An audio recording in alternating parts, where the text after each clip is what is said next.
जिस यूसुफ पठान ने क्रिकेट के पिच पर छक्कों की बरसात कर कभी भारत का सिर गर्व से ऊंचा किया था, जो यूसुफ पठान टीम इंडिया के लिए 2007 वर्ल्ड कप, 2011 वर्ल्ड कप में इंडिया को रिप्रेजेंट कर रहा था, वो आज जब देश की असल पिच पर इंडिया को रिप्रेजेंट करने की बारी आई तो अपना बैट नीचे क्यों रख दिया?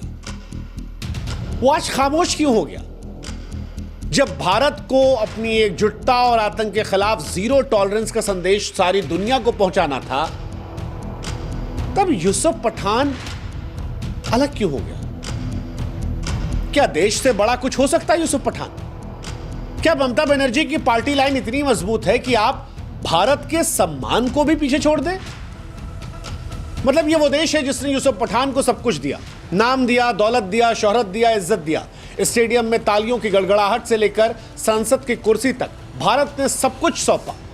लेकिन जब पहली बार असल में देश के लिए कुछ करने का एक बड़ा मौका था तो यूसुफ पठान ने कहा मैं उपलब्ध नहीं हूं। सवाल हुआ क्यों?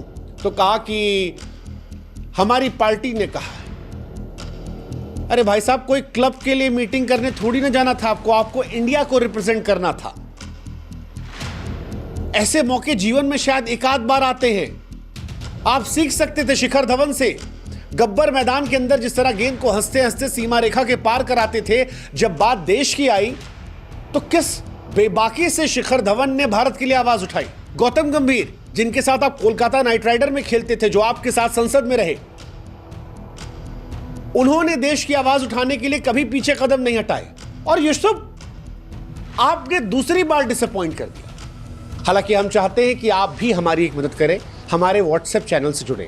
लिंक हमने डिस्क्रिप्शन में और कमेंट सेक्शन में पिन कर रखा है। आप जुड़ेंगे तो इससे हमारी ताकत बढ़ेगी और आप तक जल्दी हमारे वीडियोस पहुंचेंगे। इससे पहले भी मुर्शिदाबाद में जब हिंदुओं पर हमले हो रहे थे, घर जल रहे थे, तब यूसुफ पठान की एक फोटो आई थी जिसमें वो चाय की चुस्की ले रहे थे।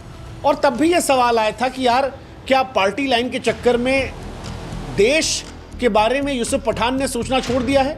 कई बार ऐसा लगता है कि हिंदुस्तान के क्रिकेटर्स, हिंदुस्तान के कलाकारों से ज्यादा बड़ा जिगरा जो है वो पाकिस्तान के लोगों में है। मतलब that is the only thing शायद जो पाकिस्तान से हम थोड़ा बहुत ले सकते हैं। कम से कम उनके दिमाग में क्लैरिटी है यार कि जब बात मुल्क की होगी तब कुछ नहीं सोचना है। शाहिद अफरीदी जैसा निठल्ला आदमी गाड़ी लेके घूम रहा था खाली अपनी जनता को बूस्टअप करने के लिए। वो हार चुके थे। हारी हुई बाजी के बावजूद शाहिद अफरीदी अपने आवाम को कि जोश बढ़ा देंगे, क्योंकि जब एक बड़ा सितारा जनता के बीच में जाता है तो जोश हाई होता है। और हिंदुस्तान तो जीती हुई जंग में है भाई। आपको सिर्फ जाकर इंडिया को रिप्रेजेंट करना था। शाहिद अफरीदी पाकिस्तान में बैठकर हिंदुस्तान के खिलाफ जहर उगलता है, कश्मीर में बयानबाजी करता है, आतंकवादियों को हीरो साबित करता है। आप तो जायज चीजों की बात करने वाले थे अपने भारत के लिए, जिसने पाकिस्तान के आतंकवादी ठिकानों को नस्तानाबूद करवाया था। आप भारत के सांसद थे। अफरीदी तो चलो वहां कुछ भी नहीं है, सस्ता इमरान खान बनने की कोशिश उसकी है। किस बात का डर था यूसुफ पठान? कौन नाराज हुआ था? सरहद पार कोई फैन थे नाराज हुआते, या वोट बैंक गिर जाता आपका? बहुत बहुत डिसअपॉइंट किया है यूसुफ पठान ने, और उतना ही डिसअपॉइंट ममता बनर्जी ने भी किया है। ममता बनर्जी कहती है केंद्र ने हमसे सलाह नहीं ली इसलिए यूसुफ पठान नहीं जाएंगे। अरे ममता दीदी, जब सीए, एनआरसी, रोहिंग्या, सीमा सुरक्षा पर बोलना होता है तब तो आप बोल देती हैं, तब नहीं आ रहा था केंद्र का मामला है, आप स्टेट की चीफ मिनिस्टर हैं। जब पाकिस्तान के खिलाफ दुनिया में भारत का पक्ष रखने की बात थी तो फिर क्या मतलब था? किसको नाराज करना था ममता दीदी?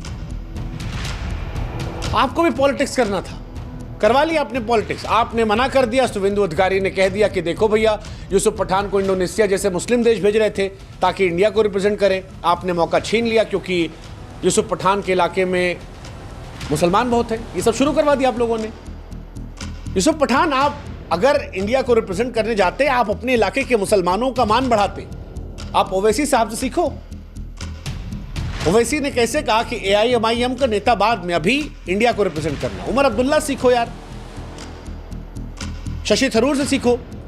ओवैसी जहां से आते हैं वहां उतने मुसलमान नहीं है जितना यूसुफ पठान के बहरामपुर में थे। 52% मुस्लिम आबादी है। अगर वो चाहते तो इन सब को रिप्रेजेंट करते हुए इंडोनेशिया जाते और वहां पर देश के मुसलमानों का और देश का मान बढ़ा देते, लेकिन यूसुफ पठान के अंदर जिगरा नहीं है। मुर्शिदाबाद में वक्फ बोर्ड के विरोध में भी जब हिंदुओं को निशाना बनाया गया था तब बेशर्मी से चाय पीते फोटो खिंचवा ली थी और लिखा सब शांत है। 10 किलोमीटर दूर कितना तमाशा हो रहा था, घर जल रहे थे, उन्हें शांति दिख रही थी। और इस बार भी उन्होंने देश को डिसअपॉइंट कर दिया। मैं फिर कह रहा हूं कि यूसुफ पठान को सीखना चाहिए, अभी भी देर नहीं हुई है।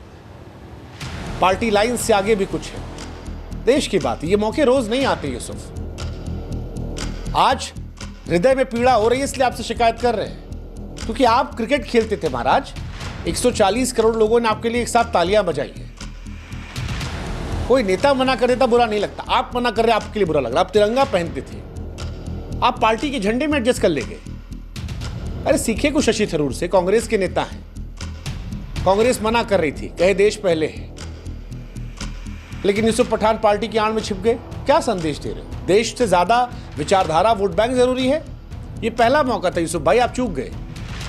28 जिंदगियां गई थी, भारत ने उसके बाद बदला लिया। 51 सांसदों के 7 प्रतिनिधिमंडल 33 देशों में जाएंगे भारत का गौरव बढ़ाने। हर पार्टी के लोग होंगे, आपको भी मौका मिला। ये कोई T20 मैच नहीं था यूसुफ पठान, कोई लीग क्रिकेट नहीं था जिसको आपने कहा कि मेरा मन नहीं, मैं नहीं खेलूंगा। ये भारत के सम्मान की बात थी। यूसुफ पठान, तुमने क्रिकेट में भारत का झंडा बुलंद किया था, हम सब आपका सम्मान करते थे, लेकिन आज जब देश को आपकी जरूरत थी तो पार्टी का झंडा आपने चुन लिया। यह मौका था दुनिया को दिखाने का यूसुफ कि भारत वो देश है जो आतंक के खिलाफ एक है। पश्चिम बंगाल में हमलों के बाद आपने चाय की चुस्की और खामोशी चुनी थी, और इस बार देश के झंडे के ऊपर पार्टी का झंडा। ये डिसअपॉइंट करता है। शिखर धवन, गौतम गंभीर जैसे खिलाड़ियों की हिम्मत से आप सीख सकते थे। शशि थरूर की देशभक्ति, ओवैसी की देशभक्ति, उमर अब्दुल्ला की देशभक्ति से आप सीख सकते थे। वो आईना दिखाती है। बड़े अफसोस से कहना पड़ रहा है कि दुश्मन मुल्क में शाहिद अफरीदी को ही देख लेते हैं। हमारे कलाकारों को भी उधर देखना चाहिए, उनके कलाकार कैसे स्टैंड ले लेते हैं। वो गलत होकर भी, हार कर भी अपने मुल्क की हौसला अफजाई के लिए खड़े हैं, आप जीत कर भी पीछे हट गए। दुखद है, अफसोस है। अभी भी यूसुफ वक्त है, कह रहे हैं आपसे कि भारत के लिए बोल दो, पार्टी के लिए वक्त है। अंदर की आत्मा को जगाओ। वो जो जनगण मन तुम करते थे खड़े होकर, करो, उसका मान रखो और जाकर धुआं धुआं करो। अभी भी वक्त है, जाकर ये बताओ कि ममता बनर्जी की टीएमसी से बड़ा देश है। वो जो लाखों लोग तुम्हारे लिए तालियां बजाते थे, जिन्होंने तुम्हें शोहरत दी, दौलत दी, इज्जत दी, संसद तक पहुंचाया, उनका मान रखो। भारत की आवाज में कोई आईपीएल टीम का सिलेक्शन नहीं था, भारत के सम्मान का सवाल था। सीखो साथी खिलाड़ियों से। उम्मीद करते हैं यूसुफ तुम करोगे।